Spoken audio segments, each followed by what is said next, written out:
Buenas noches, gracias Marquita. Profesor, usted nos comentaba en su exposición, como siempre, extraordinaria, que aquí lo que ha habido siempre es como un liberalismo. Y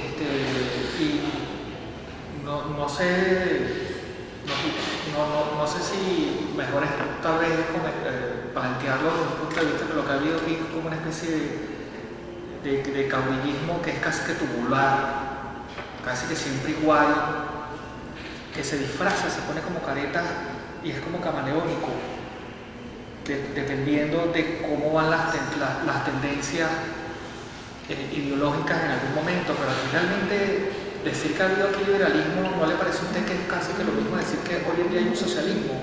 ¿Dónde? No sé, pregunto. Mira, cuando llegamos, por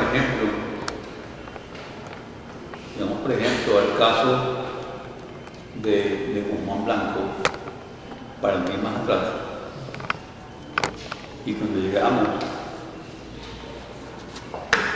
lo que Guzmán, año 40, decíamos nosotros, y seguimos el curso de ese proceso, y nos vamos al año 70. Hay una realidad guzmancista, que hay un cambio de lo que fue hasta ahora, hasta este momento Venezuela. Venezuela es antes y después del guzmancismo. Ahora, hay una forma de plantearse la economía, de concebir el Estado. Y hasta donde podemos ver, los lineamientos liberales están ahí planteados. Yo sé que hay una corriente empeñada en que no, que el liberalismo hay que implantarlo en Venezuela. Nosotros estamos manteniendo que el liberalismo hay aquí desde hace 200 años. Estamos planteando de forma, ahora hoy lo decimos en forma oral, porque está escrito por nosotros hace unos años, unos cuantos años, está publicado. Ahora, no es nada más que la corriente liberal en sus expresiones, bien conocidas, desde dejar de hacer, dejar pasar, hasta la concepción del Estado, de la sociedad, de las comunicaciones, en fin. Sino que a eso adicionamos la presencia de una corriente de pensamiento que es común a Latinoamérica y a buena parte del mundo, por no decir el mundo, que es el positivismo. Esto que tú aludes, de ese tubo que mide el rasero de todos nuestros gobernantes, ese tubo que es la medida de todo lo que se llama las autocracias, eso es la exaltación del individuo. Por ello hemos dicho que Augusto Comte es hoy por hoy un pensador de mucho mayor proyección, mucho mayor espacio que cada vez más. Es decir, que el positivismo de Comte sigue completamente vivo. Nuestras ciencias son fundamentalmente positivistas. Método científico. Todo eso es positivismo, hermano. Todo eso es positivismo. Y quienes hemos trabajado en esa área del conocimiento, estamos obligados hoy a elaborar una reflexión bien profunda. Porque hasta ahora llegamos a movernos y a manejarnos con unos esquemas que siempre consideramos que eran novedosos y, en definitiva, resultaron que eran esquemas completamente deficientes, por no decir vacíos. La teoría del conocimiento marxista, hoy por hoy, a uno se le revela como completamente insuficiente, incapaz de enfrentar la teoría del conocimiento positivista. Y por eso tenemos aquí, entre otras cosas, una facultad, por ejemplo, la tuya, la facultad de Derecho, positivista, la de ciencia, positivista 100%. Entonces uno dice, y si vamos a la escuela de sociología, por ejemplo, o la escuela de historia, eso es positivismo 100%. Es decir, en la escuela de historia te dicen lo que te dicen en la escuela de Derecho, o en la escuela en la escuela de ciencia. Lo que único que las escuelas de ciencia tienen una ventaja, de que tienen la comprobación en laboratorio, pero los humanistas han querido llevar el laboratorio a papeles, por ejemplo, a papeles, a supuestas demostraciones. Entonces, mira, toda esa epistemología, todo eso, con el tiempo, en mi opinión, va a ser completamente derrumbado. Hasta ahora se mantienen porque nos ha faltado pensamiento, hermano. Nos ha faltado pensamiento, porque nos ha faltado visión, porque hemos sido profundamente repetidores. Hemos sido repetidores. Nosotros venimos ¿de qué escuela? De la escuela de la repetición. En historia, o en geografía, en química o en física. ¿Por qué? Porque, bueno, o en historia o en química, estamos dispuestos a repetir las fórmulas.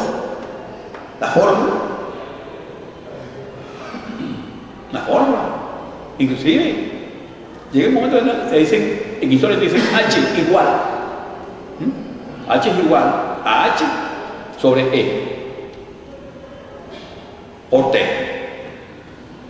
Trayectoria es igual a hombres sobre espacio por el tiempo. Para hacerte fórmula también. Y para que la parte científica se haga sentir. Cuando un pensador dice, mira,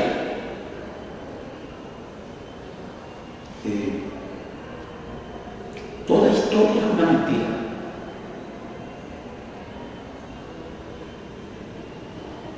Toda historia es una mentira.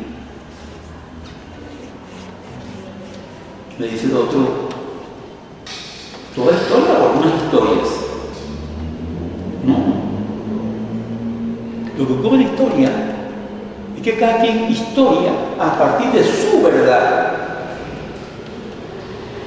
De su verdad. No es posible que en historia tú hagas historia a partir de la verdad de todo el universo. Luego entonces no hay ciencia. Porque lo individual, de acuerdo a los preceptos positivistas, Mario Monge Dixie, no dan para la ciencia. No dan para la ciencia. Dan para un conocimiento a lo mejor elemental. Nada más que eso. Entonces, ¿dónde es que está la ciencia como tal? La institución de la ciencia. Sí, muchas veces creemos en la institución de la ciencia, una sacrosanta institución. Pero el tiempo nos ha ido mermando esa creencia. Claro, decía que quien tiene ciencia o arte ya tiene religión. Quien no tenga ni ciencia ni arte, que tenga religión. No es un juego de palabras. No es un juego de palabras. Nos está diciendo que la religión, las creencias sobrenaturales están en eso que se llama ciencia y arte. Y si ya tienes esa ciencia o tienes ese arte, ya tienes algo en que creer. Pero algo en que creer no es algo que tiene demostraciones. Pero nosotros como científicos, o empeñados de científicos, queremos es demostrar. Entonces, en conclusión, ni siquiera tenemos nada en que creer. Ni dónde andamos nosotros. Así que tú un buen día me dices, yo te hago una afirmación y te digo, como la que hice ahora al final de mi exposición, te digo, uno de los periodos más trágicos, de los momentos más trágicos de esta historia de la masa republicana, era de los 60, y tú me dices, demuéstramelo. Y te digo, mira, no. Tenemos que hacer un acto, en todo caso, de credibilidad.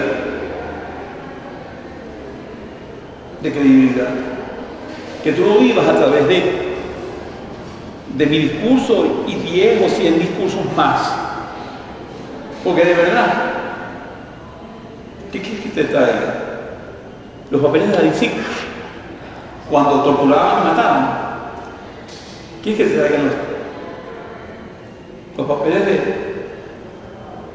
la noticia por la muerte de Ali José Paredes en la Facultad de Ciencias, que lo volaron desde Chaguaramos con una .50, con un fusil largo alcance, lo volaron de la azotea de la facultad? ¿Qué quiere? Que te demuestre qué, cómo torturaban, cómo mataban, o en el tiempo de Pérez Jiménez, en el tiempo de Gómez. Aquí tengo que demostrarte lo que mataban.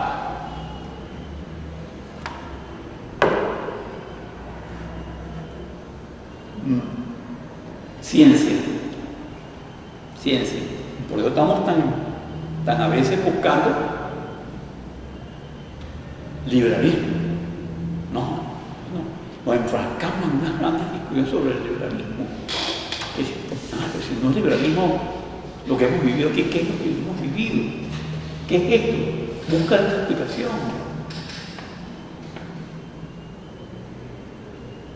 Señores, este es un tema para mí apasionantes, porque estamos tocando una de las ramas de la filosofía que se llama la verdad. La verdad. Y la gran pregunta es, ¿qué cosa es la verdad, chico? La tuya, ¿no? La mía no. A la tuya sí es verdad. ¿Qué cosa es lo que es verdad? Universalmente aceptada. Entonces, dicen los matemáticos que la única verdad es la matemática. Y dicen los físicos que la única es la de ellos. Y así seguimos. Pero yo, entre el oficio, en la cual tengo un poquito más de medio siglo, tengo que decir, a esta altura, que reviso profundamente eso que llaman historia científica, porque no creo en eso. No. Creo en que lo que producimos es una historia. Ojo, vean la diferencia. Una historia. Un intento de historia. Una visión. Pero que yo te diga a ti, he aquí la verdad. No.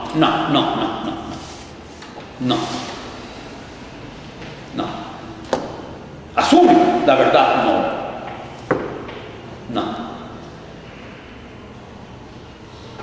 Una versión, suma la tuya. Esa sumatoria de opiniones, de conceptos, es lo que pueden decir. Nos aproximamos en alguna medida de lo que puede ser la verdad. Pero vean ustedes la diferencia que hay. He aquí la verdad, y lo otro, vamos a sumar aportes para ver si nos acercamos a lo que puede ser verdad. Una gran diferencia. De modo que en el campo absolutista, mi querido amigo, eso no ocurre. Pero el campo absolutista es el dictador supremo, jefe del ejército, quien da las órdenes y punto, se acabó.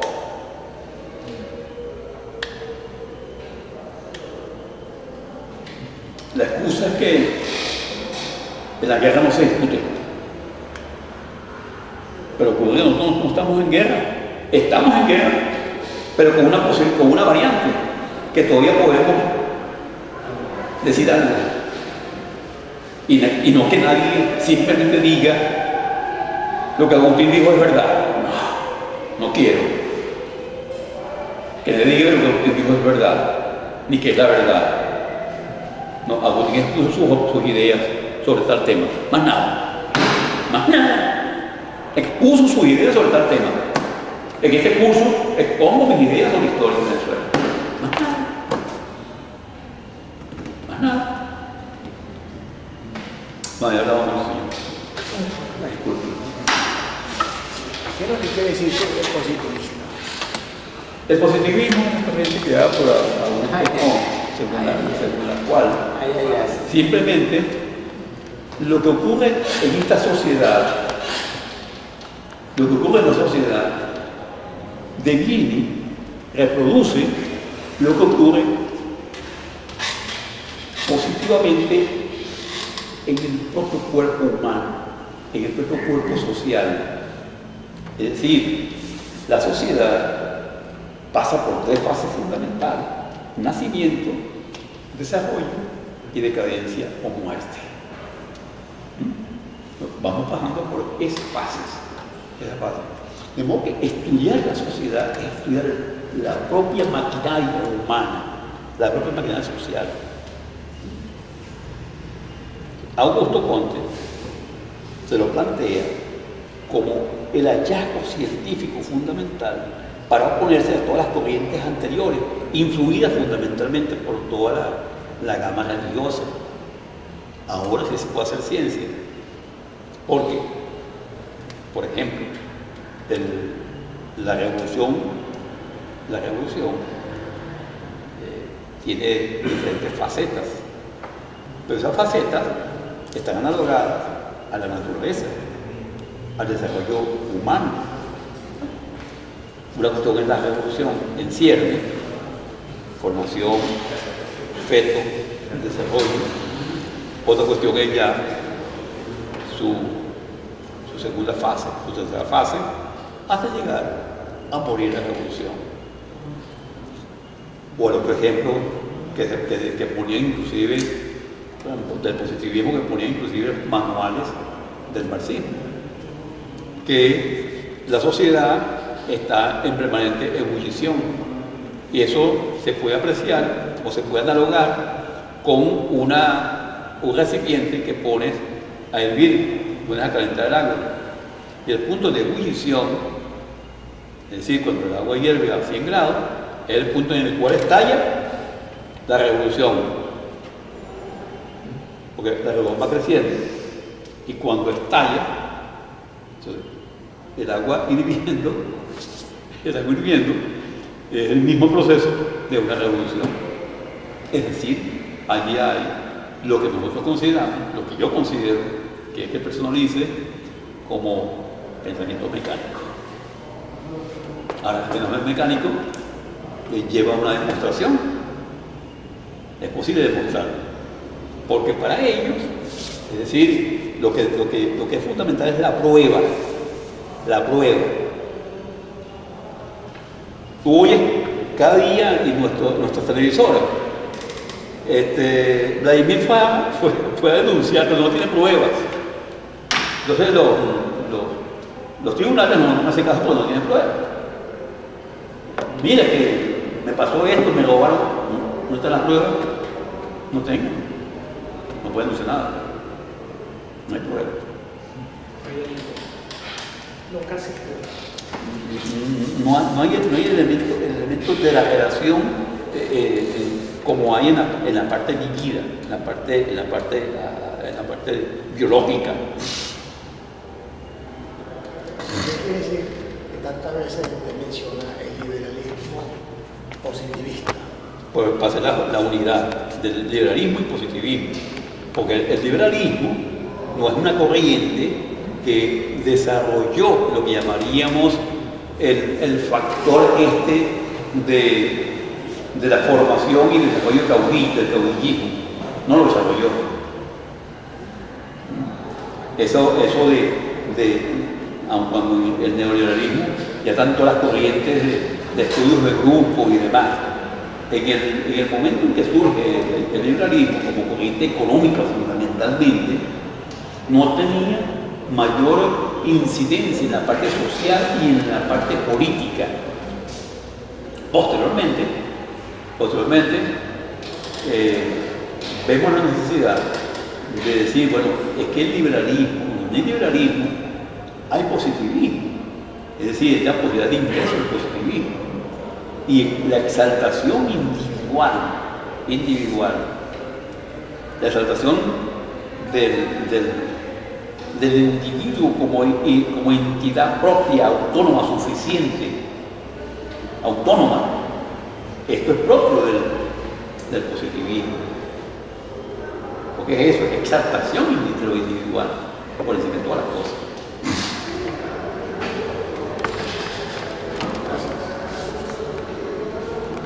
Yo quería hacer una cosa, porque hoy viene un poquito tarde, estaba trabajando, pero me acordé que hoy creo que tocaron el tema o el punto de la continuación de la sesión anterior. Me acordé, no sé si tocaron el tema hoy del periodo romancista, lo tocaron, ¿verdad? Ok.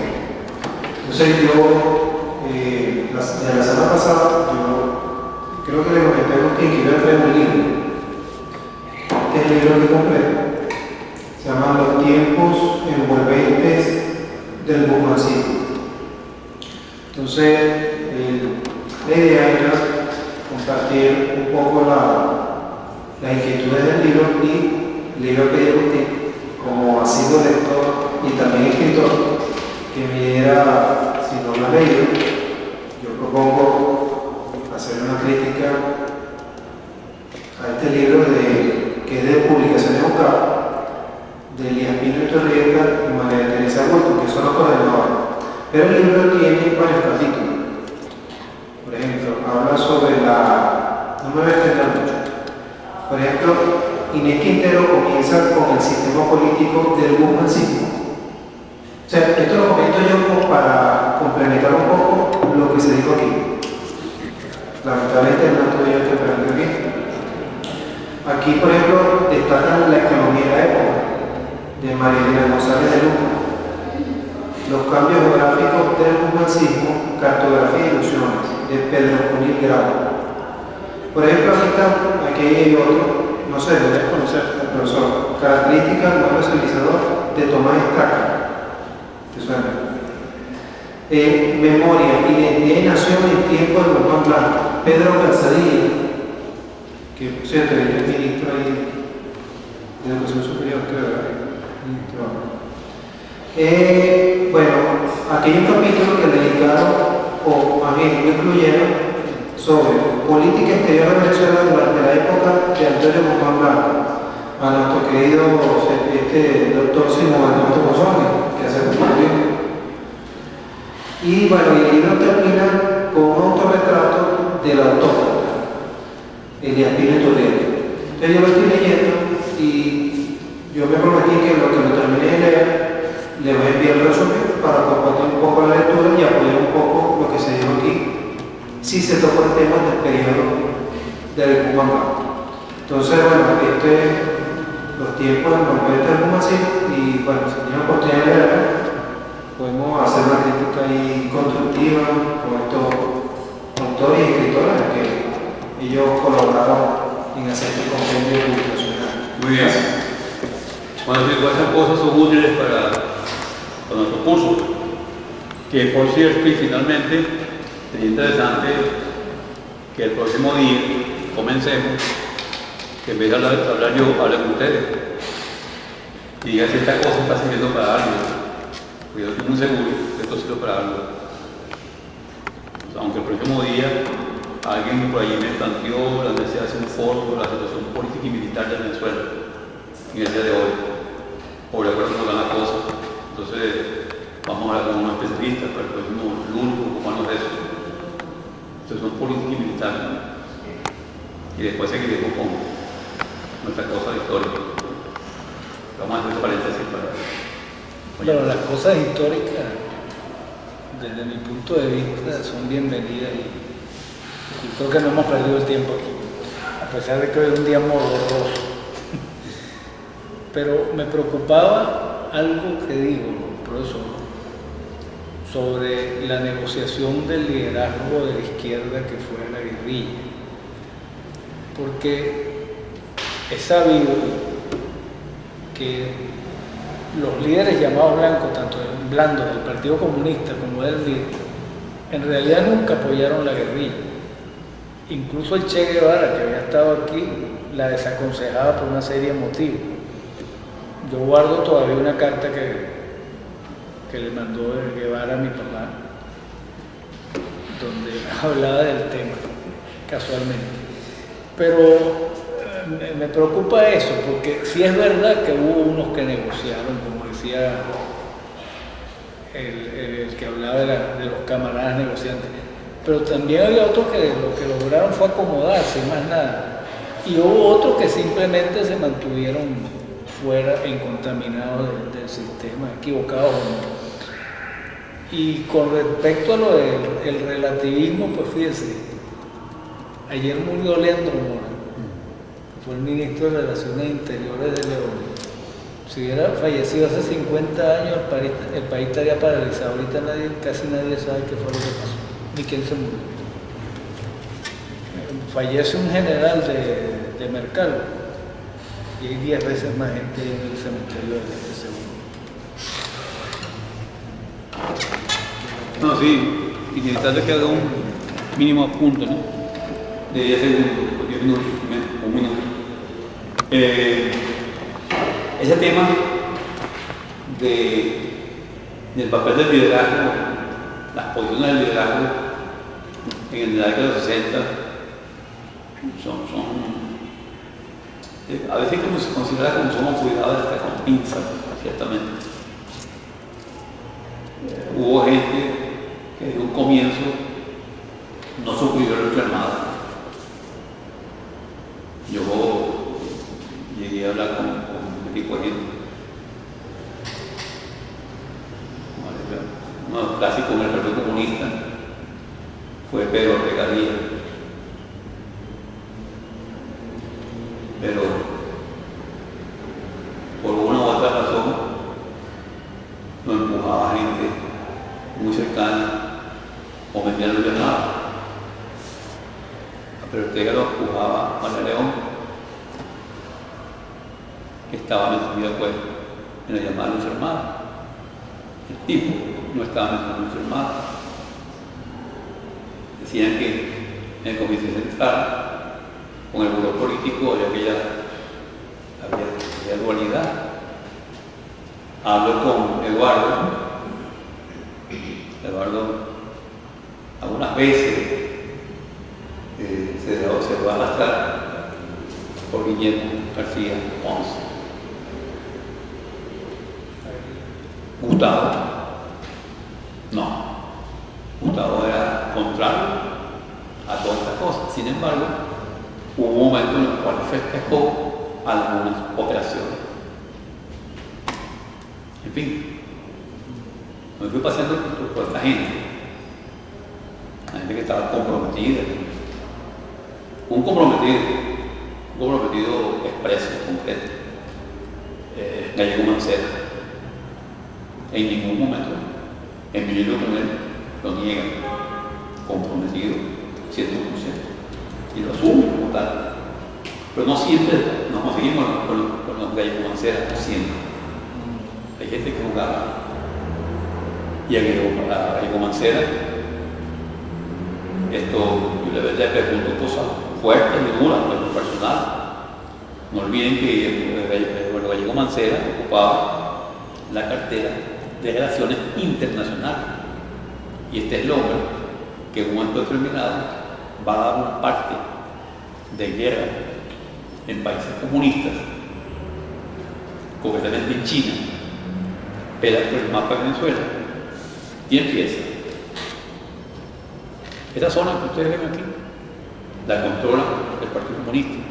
Esta que está aquí la controla el Partido Comunista y el MIR. Esta del Partido Comunista, esta controla. Y le dice a unos chinos, pero por favor, entonces ¿qué controla el gobierno? Nada.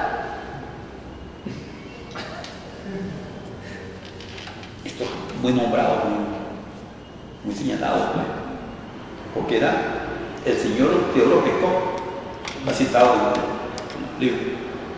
Llega un momento en que sacan una declaración en donde dice que las guerrillas armadas